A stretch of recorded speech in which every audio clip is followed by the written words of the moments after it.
You wake up every day chasing ease, mistaking it for peace. But comfort isn't peace. It's decay dressed in softness. Every time you hit snooze, scroll one more time, or delay the thing you know you must do, you feed the quiet disease of weakness.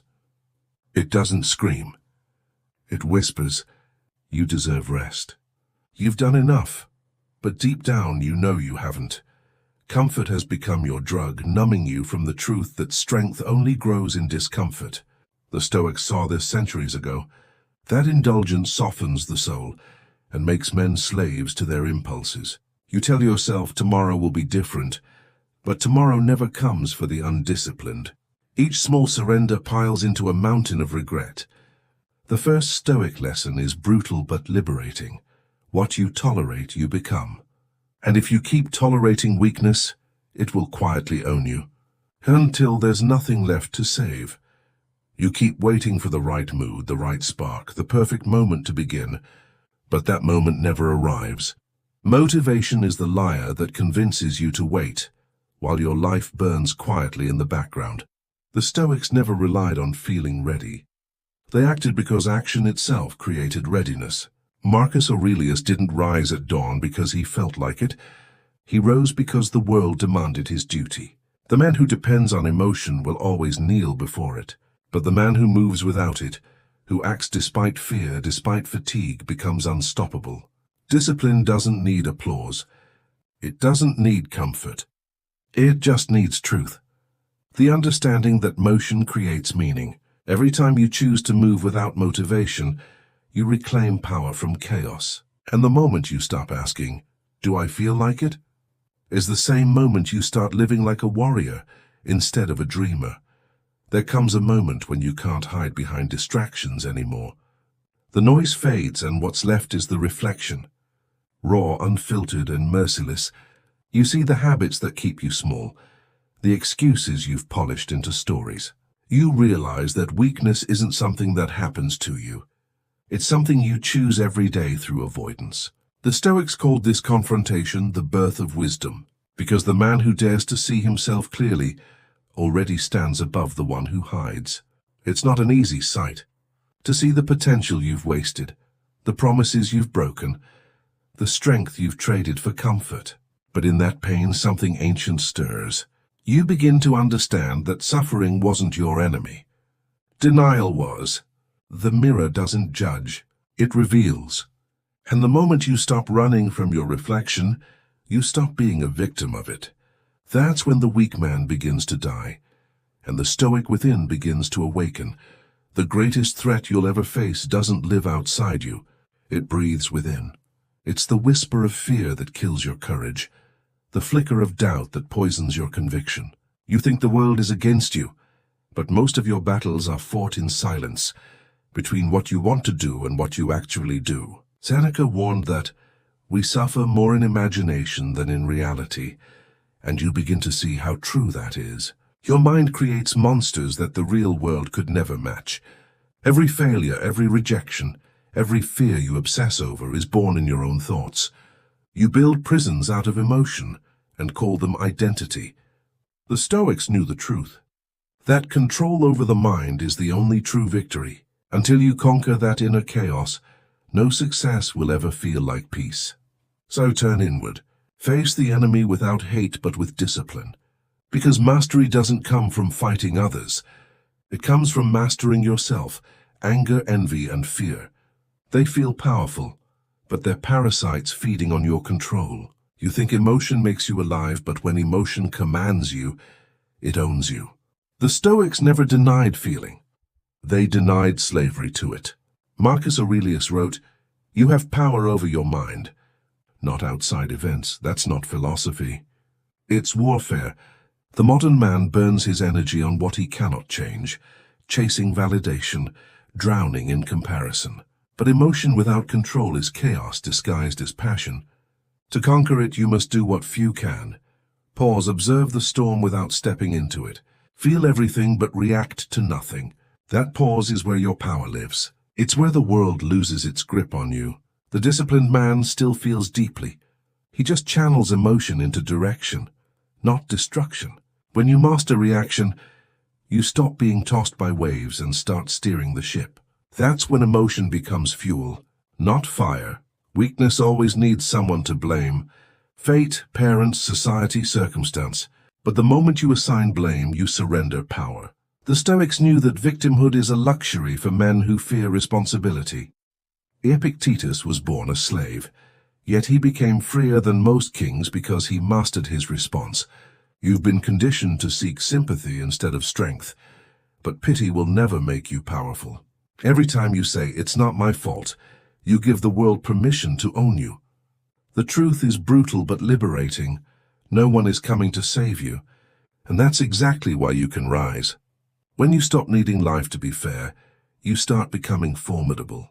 Stoicism isn't about pretending everything's fine. It's about realizing you can endure everything and still stand tall. Kill the victim inside you, and you'll never bow to circumstance again. Your greatest weapon isn't aggression, status, or strength. It's detachment. The man who can stand still while the world trembles cannot be broken. Detachment isn't apathy. It's clarity. It's seeing things as they are, not as your emotions paint them. The Stoics called it ataraxia, calm amid chaos. When insults come, you stay unmoved. When plans fail, you adapt. When storms rage, you remain the mountain. This isn't coldness. It's control. The undisciplined react to everything. The Stoic chooses his responses like a blade. Precise, deliberate, devastating. The calm man is dangerous because he cannot be provoked. No manipulation works on him. No chaos shakes him.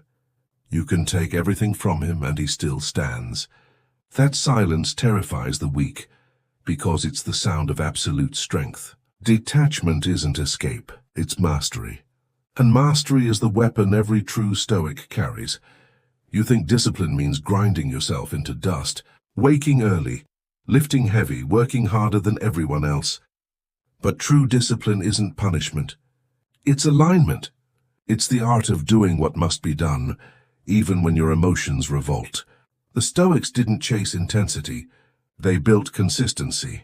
A man who acts only when inspired is a slave to his moods. But the man who acts out of principle becomes unshakable. Discipline is quiet, repetitive, almost invisible, yet it forges something sacred within you. Every repetition, every early morning, every quiet refusal to quit, it stacks silently into power. The world celebrates bursts of effort. Stoicism celebrates endurance. You don't need to roar. You need to return, again and again, to the task, the goal, the standard. Real discipline is freedom disguised as duty. And once you embrace it, you no longer chase greatness, you embody it. The world tells you to avoid pain, to seek comfort, to make life easier, but that's the lie that keeps men weak. The Stoics did the opposite. They sought discomfort on purpose. Epictetus said, "Difficulties show what men are." You discover who you are only when you suffer deliberately. Cold showers, long runs, silent mornings. These aren't trends. They're tests. Each act of chosen discomfort hardens your spirit, sharpens your will. When you deny yourself comfort, you train your mind to stop fearing its loss. You learn to crave the burn, to welcome the struggle, to meet resistance like an old friend. The world's softness can't infect you when you've built strength from within. Every hardship you choose voluntarily steals power from fear. Because once you learn to walk willingly into pain, life stops intimidating you. You stop surviving and start becoming. Pain is the purest truth you'll ever meet. It strips away illusion, forcing you to see who you really are beneath comfort's disguise. The Stoics understood that fire doesn't destroy the strong. It reveals them. Every hardship you face is a test of your inner structure. When life burns hot, your excuses melt first. What remains is what's real. Discipline, endurance, character. You've spent years running from pain, calling it bad luck or unfairness. But pain was never your enemy. Avoidance was. The moment you stop fleeing and step willingly into the flame, it stops consuming you and starts refining you. You learn to let pain sculpt you into something solid. A man who bends but never breaks. The fire teaches you detachment, patience, and control. When you can look pain in the eye and say, "Do your worst, you've already won," because nothing stronger than fire survives it. Desire is the quiet chain that keeps most men enslaved. You chase money, validation, status, believing each will finally make you whole. But the Stoics warned that every desire is a form of dependency. The moment you need something, you've handed it power over you. The man who wants less is stronger than the man who owns everything. You don't escape suffering by getting what you want. You escape it by mastering the urge to want. When you stop grasping, peace becomes possible. You can work hard, build wealth, pursue love, but without attachment. That's the secret. Full effort, zero need. When your mind no longer clings to outcomes, you move freely, act clearly, and rest easily. Most men die chasing satisfaction. The Stoic man lives by releasing it. Freedom isn't found in having more. It's found in needing nothing.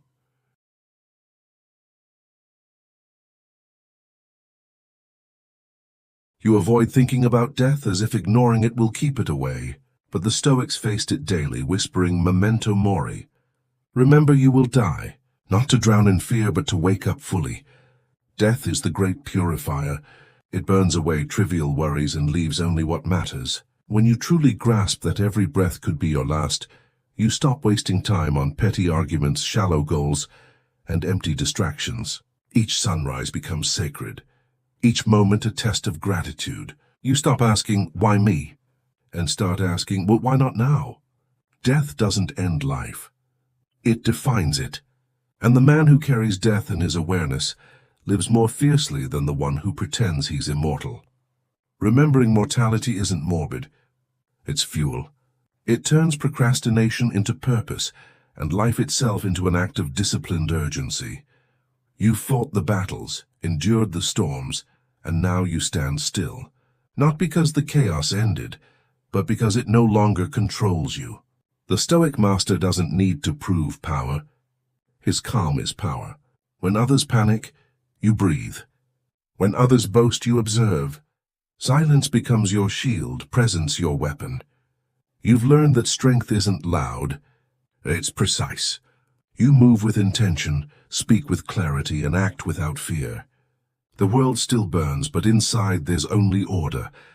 You've become untouchable, not by winning every fight, but by needing none.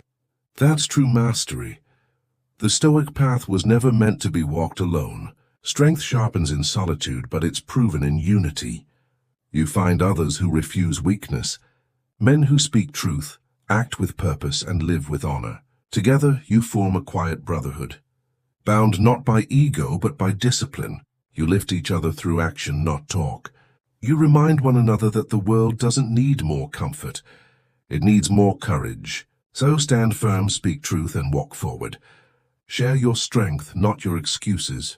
The Stoic way isn't a trend. It's a legacy. Declare your strength below.